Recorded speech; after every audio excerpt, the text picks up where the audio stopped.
So chapter 4, shit's getting real. And it is getting real. I feel like I've made some progress here. I mean, I had to take a bit of time off. I had to do another week of freelance work, and my son had a hockey tournament, and, you know, all the stuff that life kind of throws at you is kind of what was keeping me from getting more stuff done. But I did manage to make a bit of progress here. Just to remind everybody that my little short film is called Permanent Damage.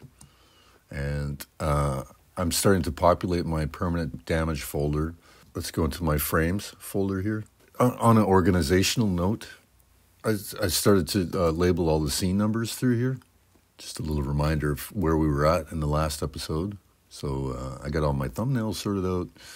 And the end result was that I have 64 scenes. It's quite a few. But, I mean, this will help with my my scene labeling and everything else. So, you know, regardless of how many scenes I have, that was sort of a necessary thing. Let's just talk about the animation pipeline for a moment here. Now,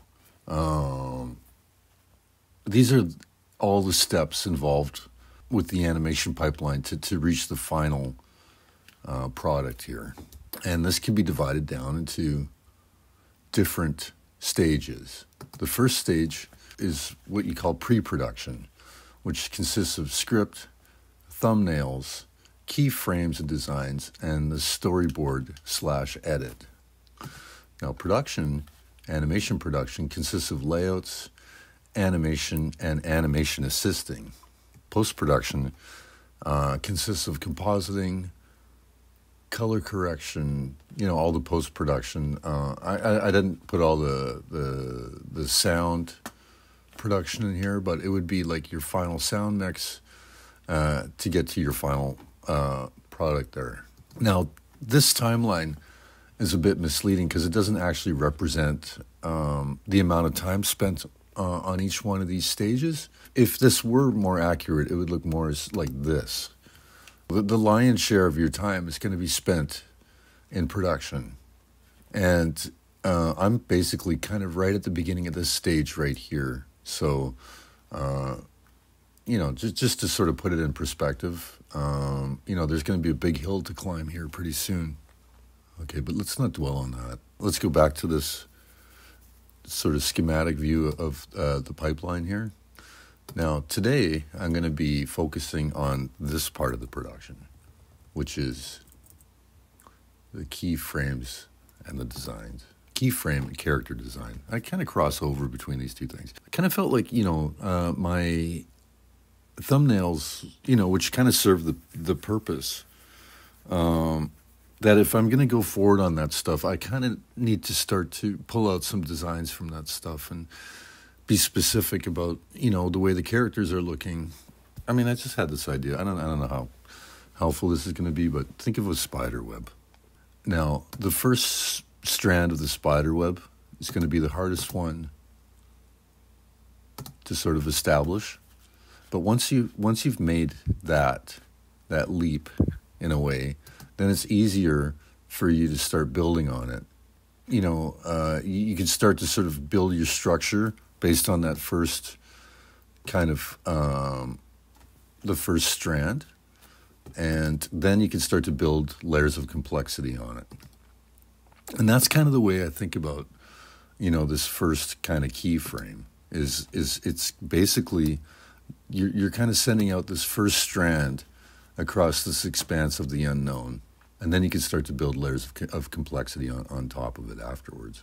So Permanent Damage, this is the name of my short film. You know, just going through the thumbnails here, I mean, this is my main character. His name's Peter. I mean, I like this drawing. It's kind of, has that kind of weird forced perspective, you know, the way the arm is kind of closer to the camera, the size of his head, the way this car interior is a little bit skewed. But I don't know if this is accurate enough to be, a character design. Let's take another look at it. So, I mean, I guess I'm at the point where I kind of need to do a character design in order to move forward with this stuff. Welcome to my desktop. I kind of organized my desktop. I've got some reference here, which I'd like to use for the main character. And I've got a couple of rough drawings here, which is sort of based on another scene in my film. And I went back to the pencil and paper, kind of using this as my visual reference. And I did this drawing right here. I brought that into Photoshop. Now, the first thing I'm going to have to do is adjust the levels on it and make it darker. You can do this in a variety of different ways. For me, I basically just select the layer and duplicate it, and then put it on multiply, and then I do like a levels adjustment here. I mean, there's lots of different ways of doing this, but the end result is, you're kind of taking your line work and you're making it darker. I like this drawing, and it's good to actually start off with an actual drawing. I find that very helpful, but now I kind of want to push this a little bit. I want to push the perspective and make it a little bit more forced. So I go into image, transform, go into skew or warp. I go into warp, and then now I'm basically going to warp the shit out of this drawing in a way that kind of makes it look like the perspective is a little bit more forced. Now, I do that at this stage because I like to warp the drawing and then draw on top of it. It's kind of like the order.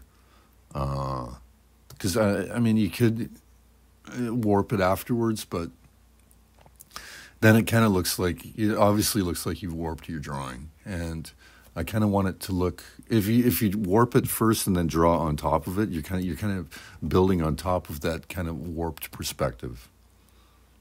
And that's kind of works a little bit better. Okay, so here's your before and after. Your before and after. And I could honestly say that I like the after more than the before, but it still has all of the elements of that original drawing that I kind of liked. So let's look at the original thumbnail and the new drawing that I'm going to start to work on here. There's still things about this original drawing that I kind of prefer. I prefer this body more. So maybe I'm gonna just select this head.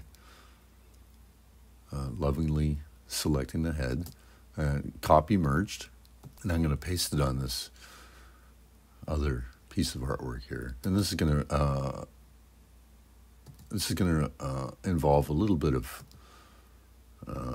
fiddling around, the placement of it, to make it look precisely, to make it look right. Okay, then a little touch up in there, and boom.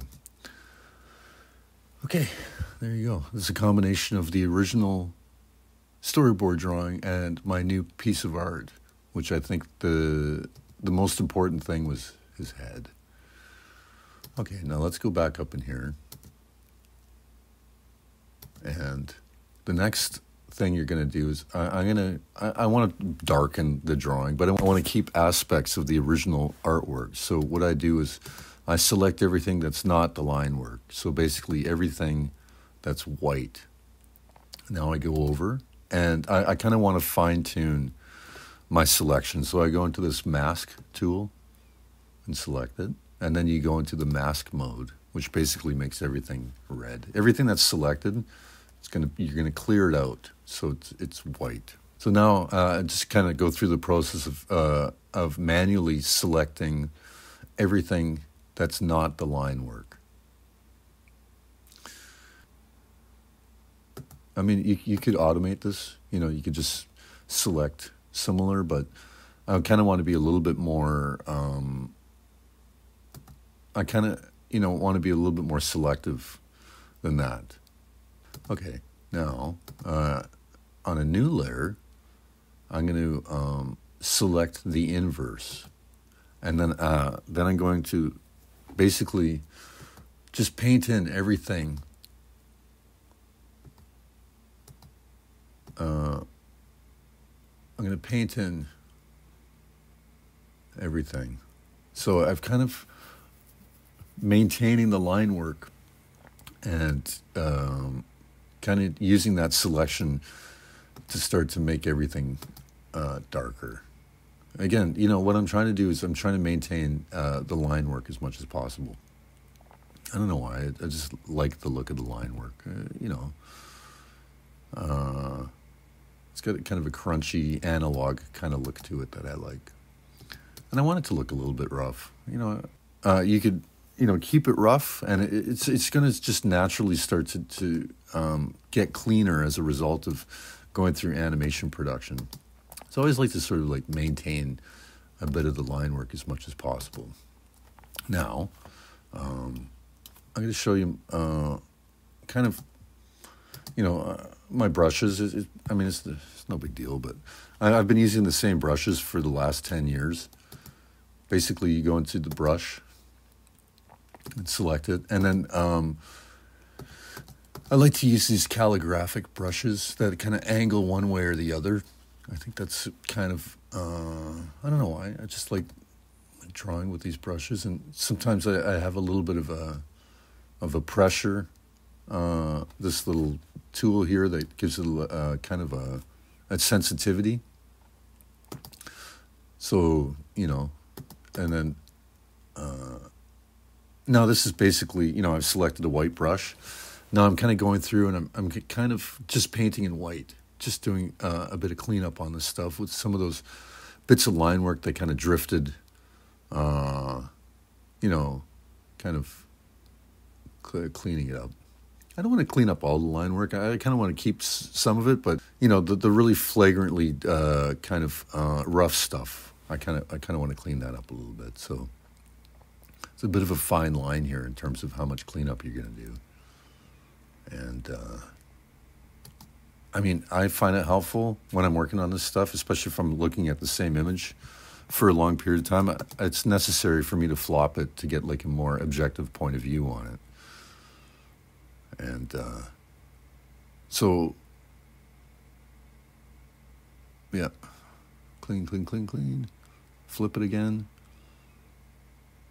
hit some, the most important thing here is the edges. You got to make sure the edges are clean for animation purposes. Flop it back and forth.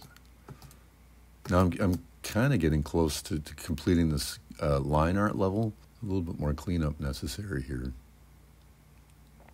I do this on a different layer. This fiddly kind of last little touches on it. There's not much to say about this. It's just about details and wrinkles and stuff like this. Now that the line work is done, I like to work in gray tone, and I like to build it up from there. So basically on a new layer, I kind of color everything a 50% gray and put it on multiply. And then I kind of either, pull the character out of the background, like lift it from the negative space, like what I've done here, as an initial kind of a value. And then I can start to work in some more details, like the color of his shirt and the color of his pants. And so, just get it working on this kind of very basic level. And then, again, on a new level, I'm going to start to work in some details. I'm going to start to hit some of the shading to sort of knock out some of the details on the characters. So, some facial details. Again, you got to keep flopping the stuff to get an objective point of view. Gradients. Now look, it's not ideal to be working with gradients in animation. I figured out a way of animating fully rendered pieces of artwork, so I'm not that worried about it. We can get to it later on when I get to the animation part of it, but for now, I'm just going to render it the way I kind of the way that I want to see it, and I'll deal with all the complexity of the rendering later on. Like I said, there's a way around it, so we'll get into this later on. I mean, I always work shadows first, and then I do the highlights on top of it after on a new level. Usually I put this on overlay mode, and then I start to work in the highlights afterwards. This is kind of like the final stage of it. And, I don't want to get too fiddly with the highlights, but it definitely helps to sort of push the values a little bit more. It definitely sort of helps the character pop out a little bit more if there's more of a range in those values. There's a little gradient in the background there. And then, a little bit of smoke detail. That's kind of it. Just for fun, I just thought I'd throw in like a layer, a color layer, just to sort of see what it looks like. This is basically the color that we used from that Apex Legends job, compliments of Patricio Pateo. I don't know if he would appreciate me sharing his coloring method, but maybe I should ask him first before I talk about that. But for now, I'm just going to leave it black and white because I kind of like the way that looks. Okay, so you know what? What I set out to do is I wanted to take a piece of artwork and I wanted to take it to like kind of a finished frame, and to serve the purpose of an initial character design and kind of a stylistic kind of look for this thing. And I think I've accomplished that on this frame. I think this is a good start. I can start to sort of build on top of this with other frames. But it kind of gives me an idea for like what this character is looking like. I'm kind of feeling, this character here, he's got more personality than that was in my thumbnail. So I think that's kind of cool. Okay, now just to wrap up, let's just take another look at all the various different stages that this piece of artwork went through. So this is my original thumbnail. This is my scanned piece of artwork. This is after the level adjustment. See, it's gotten darker there. This is the warped piece of artwork that I did. I do actually prefer that more.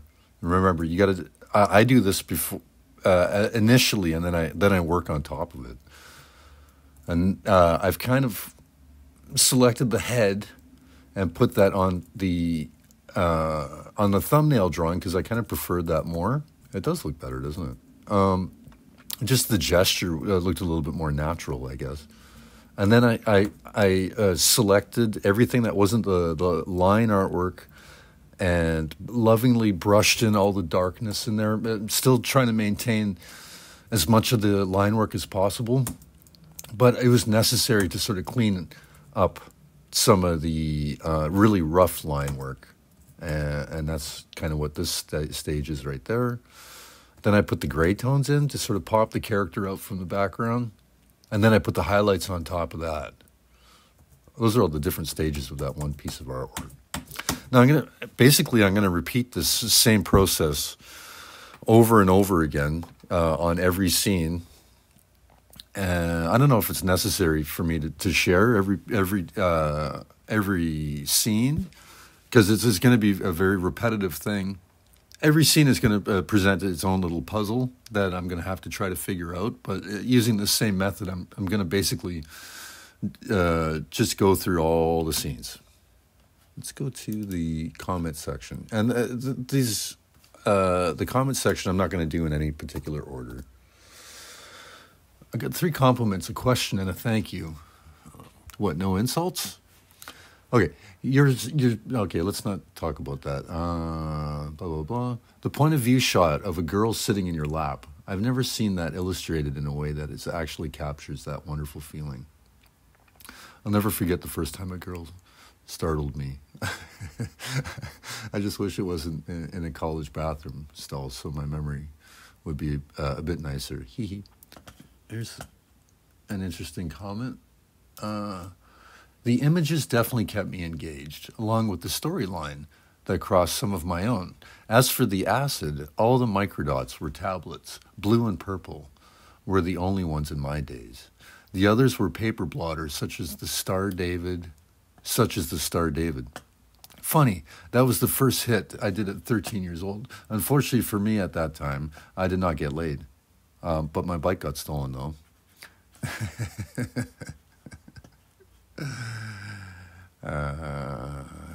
That's a funny story. Okay, thanks for the your little insight on the acid details. I actually really appreciate that. This is from my friend Howard Chung. I used to hang out at YouTube Space here in LA all the time before the pandemic.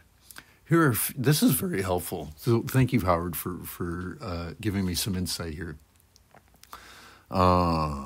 Just regarding YouTube, always say click on subscribers and like at the end of your videos. They don't know why, but just saying it makes people do it versus not saying it, and they won't. Okay, that's interesting. So I guess I'm going to say that at the end of this video, and we'll see what happens. 2, you can keep the name of your channel Massive Swerve, but be sure to put Robert Valley in your description of the videos so that the search algorithm can find it. Thank you, Howard. That's good advice. 3, you're right about your cover thumbnails needing art on them. All this seems inconsequential, but adds up to why people click on stuff and why YouTube promotes certain stuff. I hope that helps. It does indeed, and thank you very much, Howard. I appreciate that. From my friend Emil. Hi, Robert. I enjoyed seeing your process and am astounded by the speed and competence of your production. Thank you. The story confused me. It's always a compliment mixed with a bit of a critique afterwards. So the story confused me. I think because your approach is that of an artistic director. I'm curious to hear your meaning behind the boy early on, the glitches, the flat wall, and the woman's voice in the darkness calling Peter, Peter. Okay. Maybe I'll cover that afterwards, because I'm going to have to go through my thumbnails to go into some more details there. The only question I really have for you is, to me at least, seems like you draw in smear frames. You think in motion when you draw your anatomy, and your shapes perspective is a big thing in your work as well. So I'd like to hear about how you balance movement and perspective, even though it's not something I can understand. I'll at least have it for when my eyes are ready for it. There's no reason for me to say any more. Okay. Interesting. I'm not sure how to answer that question. Okay. I was just going to ask you how you think of perspective and motion when you draw your shapes in anatomy. I can tell that you draw in animation smear frames. That's interesting. You both mentioned smear frames, with a focus on caricature, graphic simplicity, and shape design. I've been interested in your work since I first saw it back in 2013. I'll get to that. Often we complicate things in our heads to the point of deeming them impossible. But seeing you take us through this process affirmed that there is nothing to it but to do it. And your steps here simplify the process in practice. Question, for the distribution, putting it out there, of the final product, have you gone through a similar process of planning and breakdown? Or is this part of this video series? Thanks. From South Africa. Oh, man. Look, I could make a film. I could spend several months making a film and then just put it out there. I could put it on Vimeo or YouTube or submit it to festivals, which I've done in the past. And that would have kind of a shelf life. It would have a limited shelf life. But what I'm doing right now is I'm kind of I'm making content as I'm making the content in the form of making these little behind the scenes pipeline updates, which I actually really enjoy doing these. It takes a bit of time to put them together, but I kind of feel like I'm kind of bringing people along for the ride as I'm working on it. And it's really weird. Like, you know, when I hit the screen recording button as I'm drawing, I kind of feel a little self-conscious, as if people are kind of watching me work. And it's not always successful. And in a way, I'm kind of revealing some of the sausage-making part of making these images and the animation production. And in a way, I kind of felt like I don't want to reveal my weaknesses and sort of present this stuff as if, you know, I'm just sort of going from one successful image to another. And then I thought, well, that's not accurate because it doesn't always work like that. And, you know, I did a few images that weren't successful. And I kind of thought, well, what's the value in that? I think it's more valuable if you actually sort of see that, you know, some of these images, they kind of, you know, they don't work. And I need to go back to the drawing board and I have to work through some of these things. And so I don't know. Basically, I'm just trying to be more transparent as I'm kind of working through this stuff. Not sure if I answered your question there. Though I've never pursued a career in art, I've never really stopped drawing. As a physician and a teacher, I've always promoted drawing to my students and patients. A while back, revisiting your work helped me to get into contact with a part of me I long since ignored. Dude, thank you. I realize and notice that you use cues from your own life in your projects and really love the practicality in it. I've recently been getting back into Motor City again. I really miss your work. Thank you. That's a very nice message. You see, not all the people that follow my work are drug addicts and acid heads. I actually have physicians and teachers following my work. So $5 sounds fair, but then again, how long will the videos be? And my answer is hella long. I don't know. How long do you want them to be? I mean, this one's probably going to be half an hour or 40 minutes long. And that's free shit, man. Look, I am basically following the UFC kind of pay-per-view model, and which is precisely this. I'm going to offer up some free shit, and then there's going to be a certain point where there's going to be a paywall where you need to access some of the other content. So consider all these videos part of the free prelims. And then there's going to be a point where Joe Rogan comes out and says, oh, you're going to have to fucking watch, you know, pay the $60 to get the pay-per-view because this is going to be such an amazing card. I mean, I'm probably going to do that without all the, you know, pumping up the paid part of it. But hey, man, $5. What the hell? It's not bad. And you know what else I was thinking was, you know, everybody that pays the $5, I'm going to take all the names and raffle off a winner that's going to get a free piece of artwork as a way of kind of getting people into, you know, paying the $5 for the tutorial. So that's kind of my plan for this stuff. I guess I might do a Patreon too, but I haven't quite got to that yet. You're building a community. That's more important than massive views and likes. Okay, that's true. I mean, look, I think I finally have the first 1,000 subscribers on my YouTube page. I mean, it's not a lot. And the views are probably in the thousands, like probably less than 2,000 on my last video.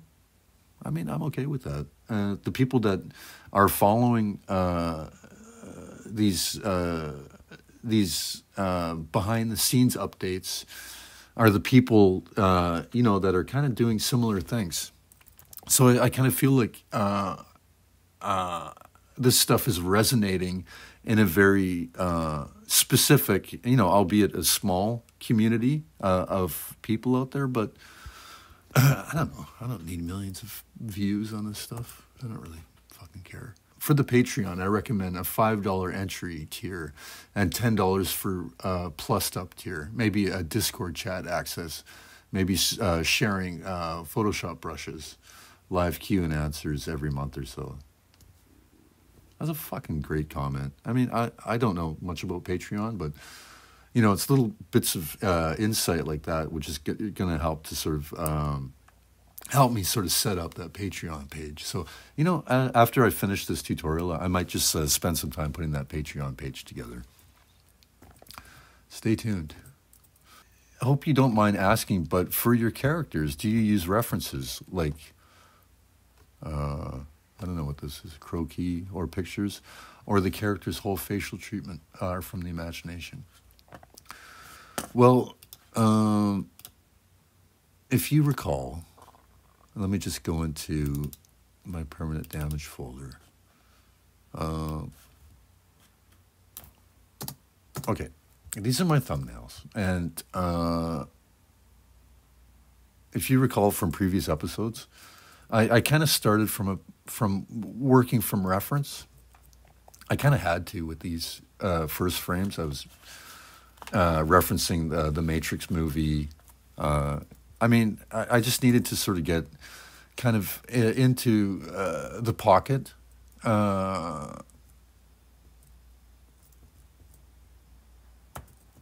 But then, obviously, I kind of use some reference for these shots here. I can't draw accurately buildings out of my imagination.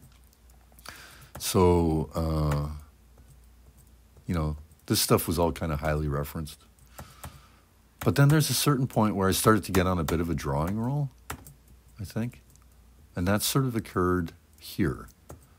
But right from this point to this point, I put all the reference aside, and I started to basically just kind of draw from my imagination.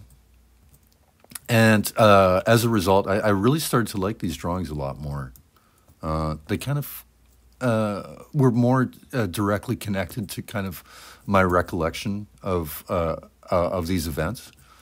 And especially here, everything took a little turn. And I started to really feel like I was getting on a bit of a drawing roll here. And, the way the perspective was starting to get really skewed, the gestures in the drawing, these little kind of vacant expressions of the people in the background, not that drawing so much. All this stuff. I mean, these are like little snapshots of my memory here. This guy farting. I remember he actually set the curtains on fire. That was funny. I remember his balls kind of hanging out. I don't know. Is this normal behavior? This was very pronounced little moment that I recall. I mean, these little images are kind of blazed into my memory.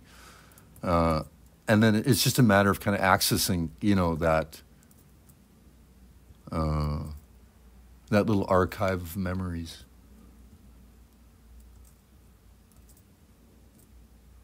That drawing of the ass isn't so good. That's kind of blazed into my memory a little bit. There's certain things that I kind of revisit. Like this is kind of something that I've kind of drawn before, for sure. This little sexy little sequence. I don't know what this is going to look like at the end of the day, but these are just kind of, just ideas.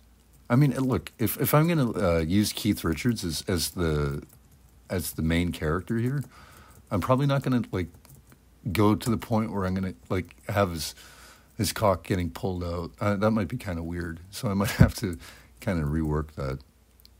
So I'm not sure. The decision making of the main characters is kind of going to affect, the way I'm going to deal with this whole sequence. I know that. Well, this is basically my friend Darren. I was thinking if I had Keith Richards kind of for the main character, maybe this guy could look like Lemmy, and all of a sudden that sort of takes the story into a different direction. I mean, I'll probably have to get lawyered up, to make sure that I don't get sued by,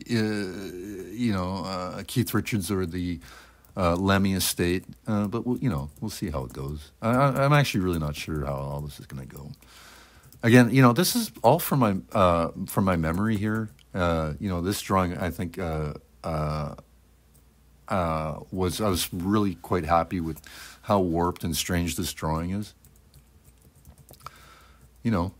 But now that I have like that first drawing of that main character, which was this one, I guess the next thing I'm going to do is I'm going to start to pepper in, various different frames using that same model and just basically see how it works. I'm not sure if it's going to be a successful design yet, but as I'm sort of, working on top of these thumbnails and making key frames out of it, I'm going to assemble all those drawings onto a design page, and so it'll kind of serve two purposes at the same time. And that's all I have to say about that. So, I guess, on a final note, actually, I got nothing to say here at the end. Oh, yeah, and remember what Howard said. Don't forget to click the subscribe and like button, because apparently if I say it, then you'll do it. So